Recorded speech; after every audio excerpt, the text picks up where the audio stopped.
ايه الرسالة اللي نفسك تبعتيها لحد بس ما قدرتيش؟ للكراش. اقول له اقول له يعني احنا مش اخوات ولا اصحاب على فكره، يعني احنا في حاجات اكتر من كده بكتير، فافهم بقى عشان انا اتخنقت بصراحه. كل شويه اختي ومش اختي، يا عم اختك منين انا ما اعرفكش. نديله رساله من هذا الموقع واقول له بالله عليك. مش اختك. اقسم بالله مش اختك ومش قادرين على بعض لبن نيدو. بالظبط. للكراش الجديدة أحب أقول لها ردي على الماسنجر، ردي على الماسنجر أرجوكي. نفسي اقول لها اني بحبك والله، بس الحمد لله. هتندم، وانت عارف وانا عارف. والله هتندم، والايام بينا وهتثبت لك.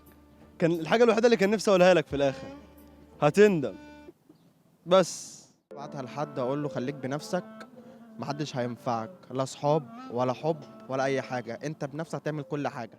في اشخاص كتير كان نفسي ابعت لهم رسائل، بس يعني الظروف في الحياه ان احنا نفارق بعض، اللي يسافر واللي